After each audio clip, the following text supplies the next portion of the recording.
السلام عليكم، كنتمنى تكونوا بافضل الاحوال ان شاء الله وبصحه جيده. بالنسبه للفيديو ديال اليوم اللي غادي نشارك معكم واحد الوصفه رائعه للتخلص من الكحه او السعال. هاد الوصفه طلبتوها مني بزاف نظرا لهذا الجو المتقلب بصراحه، وحنا مقبلين على الشتاء.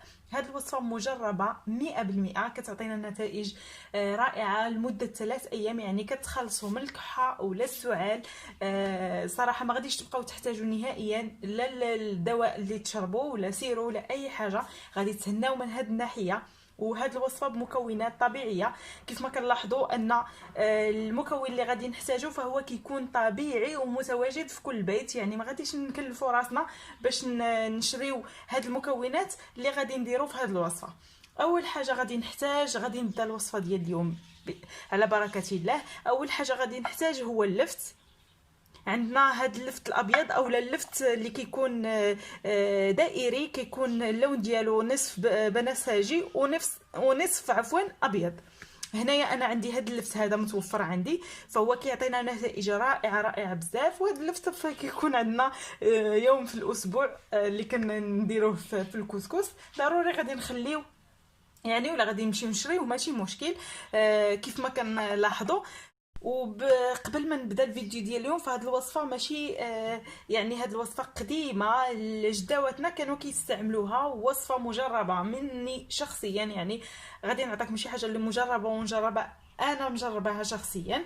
هاد الوصفه كانت كتستعمل السعال، وعندها عده منافع علاجيه. بالنسبه للفت فهو معروف بزاف ديال المنافع عندنا فيه. بالنسبه لللفت فهو معروف انه كيحتوي على فيتامينات، وغني بالنحاس والحديد والفوسفور واليود والبوتاسيوم، المغنيسيوم، الزنك والكبريت. كيساعد ايضا على التفادي من امراض القلب والشرايين. فهو رائع اللفت، فهو ما كنعرفوش المنافع ديالو، ولكن قراو عليه حيت حنايا كنهملوه بزاف. وبزاف الناس ما كيستعملوهش هكا في المطبخ. يعني هو راه رائع، يمكننا ناكلوه غير هكا خضر بلا ما نطيبوه. فغير الا كلينا اللفت هكا خضر فكينشط لينا الجسم، اضافه انه كيطهر وحتى الشرايين، وكيقينا كيف ما قلت لكم من الامراض ديال القلب والشرايين. فبالنسبه للناس اللي عندهم عفوا الحجر في الكلاوي او الكليتين، فهو كيفتت داك الحجر يعني. فهو رائع. وهو مرطب ملين مهدئ ومفيد لنزلات البرد والسعال، كيف ما الوصفه غادي نديرها معاكم. وكيكافح حتى السمنه، كيساعد على التخلص من السموم والدهون، وكيمنع التراكم ديالها. صراحه هو غزال. وان شاء الله كنحرص ان تاكلوه هو خضر.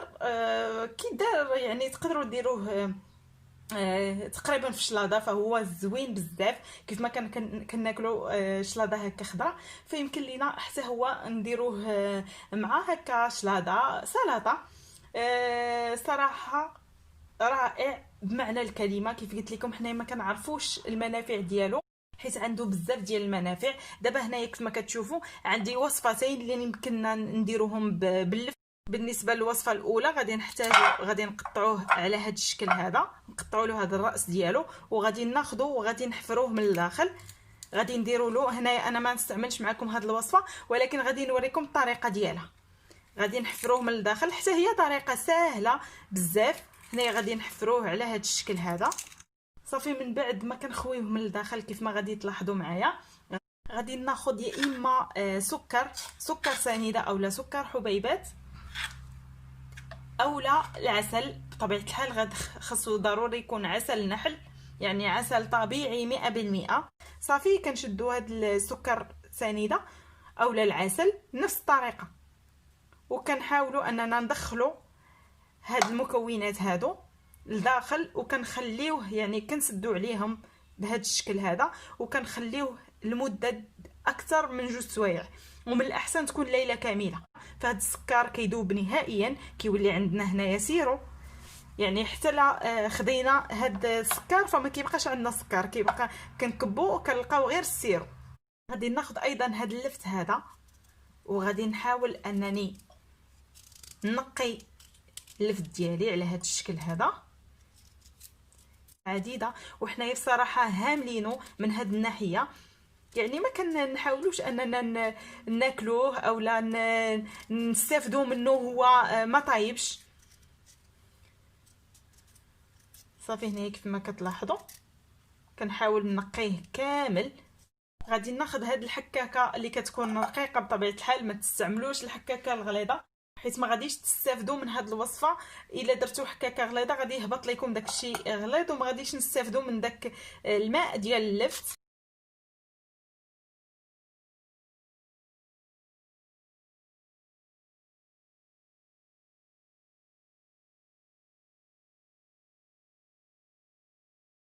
هانتوما كيف ما كتلاحظوا معايا الكميه ديال اللفت اللي حصلت عليها على هذا الشكل. من بعد ما ساليت البشر اولا الحكان ديال هذا اللفت غادي نحتاج ايضا هنايا سكر سنيده والعسل. فبالنسبه لهاد الوصفه هذه كيف ما وريتكم من قبل، فهاد السكر سنيده يا اما غادي نحتاجوا سكر سنيده غادي نديروا ملعقتين من سكر سنيده اولا ملعقتين من العسل في هذه الكميه هذه، وغادي نحاولوا نحركوهم جيدا. هنايا انا غادي ندير سكر سنيده. كيف قلت لكم ملي كان توفر عندكم العسل تقدروا تضيفوه. صافي هنايا غادي نخليوهم على هذا الشكل هذا.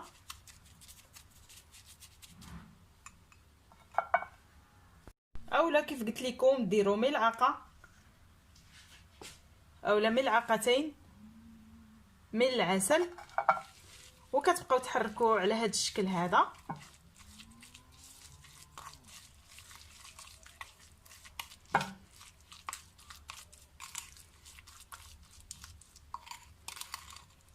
هانتوما دابا مازال ما خليتوه حتى الوقت الكافي وكيبدا يطلق لينا داك السيرو ديالو. يعني هنايا راه مازال ما خليتوش الوقت الكافي. هنايا مباشره من بعد ما خلطت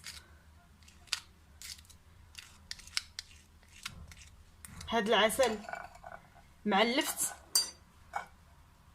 هانتوما السيرو اللي كيطلق ليا بصراحه اللفت فهو رائع رائع رائع بزاف. غادي نخليه على جنب، غادي نغطي على هاد المكونات هادو وغادي نخليهم قلت لكم تقريبا اقل من على الاقل نخليهم واحد الساعتين. كيف قلت لكم وإلا قدرتوا تخليهم ليله كامله احسن كان احسن. هنايا غادي نغطي عليه وغادي نخليه كيف قلت لكم على الاقل 2 سوايع ونرجع معكم. هي مباشره من بعد ما دازت لينا واحد 2.5 ساعات فكنحصلوا على هاد السيرو هذا كيف ما كتشوفوا معايا. يعني داك اللفت او السكر او لا العسل فكيطلق لينا واحد السيرو، يعني كيطلق لينا واحد السيرو اللي كيكفينا. فبالنسبه لهاد الوصفه فكتعطى حتى الوليدات الصغار، يعني الوليدات ما فيها حتى شي ضرر عليهم، سواء الوليدات الصغار كبار يعني ما كاين حتى شي ضرر عليهم. بطبيعه الحال هذه وصفه طبيعيه 100% وكتعطينا نتائج في نفس الوقت. بالنسبه للوليدات الصغار ما غاديش يبغيو اللفت، يعني الناس اللي يقدروا يعطيو لوليداتهم اللفت بحال هذا الشكل هذا فيمكن ليهم يعطيوهم ليهم. الا كانوا ما غاديش يقدروا عليه يعطيوهم غير السيرو فقط. وبالنسبه لحنايا الكبار فعادي اننا ناخذ واحد المعلقه ديال المعلقه تكون ممتلئه. هاد الوصفه هذه يعني كتنكل اولا نقدروا نديروها في كل ليله. من الاحسن كنقول لكم كل ليله، الا بغيتوا تستعملوها في النهار فماشي مشكل، ولكن انا كنقول لكم من الاحسن ديروها كل ليله باش تلقاو عليها نتيجه، وفي نفس الوقت كتكونوا مرتاحين، كتكونوا مغطين، ماشي بحال في النهار كتكونوا كتحركوا بزاف ما تعطيكمش ديك النتيجه 100%. هانتوما كيف ما كتلاحظوا شحال كيطلق لينا من داك الماء ديالو اولا السيرو ديالو. فوصفة رائعة رائعة بمعنى الكلمة، نتائجها غاية في الروعة. بالنسبه لهذه ديروها في واحد الطويصه وتبقاو تستعملوها حتى تكمل لكم، ما غاديش دير لكم بزاف في المده ديال 3 ايام، فغادي تسالي وغادي تعطيكم النتيجه من اول استعمال. كنتمنى ان الوصفه ديال اليوم تنجح معكم وتجربوها وتخليوها لي في التعاليق باش هكا كلشي يستافد. هنايا قبل ما ننسى، بالنسبه للناس اللي عادي انهم يديروا الثوم، فيمكن لهم يحكوا الثوم تكون جديده في ديك المعالقه اللي غادي ياكلوا او اللي غادي يشربوا، حتى هي كتعطينا نتيجه. كما اننا ندير واحد القطرات من زيت الزيتون حتى هو كيعطينا نتيجه. فكاين عده وصفات عندي بزاف بزاف بزاف، وكلها منافع، كلها كتصفي لينا الذات ديالنا، كلها عندها عده يعني منافع الجسم ديالنا. فكنتمنى انكم تشجعوني وتبارطاجيو الفيديو وتشتركوا في القناه بالنسبه للناس اللي اول مره غادي يشوفوا القناه ديالي. فكنقول لكم ما تنساوش الاشتراك والضغط على زر الجرس هكا باش يوصلكم كل جديد. دابا غادي نقول لكم السلام عليكم حتى الفيديو القادم ان شاء الله، تبقوا على خير.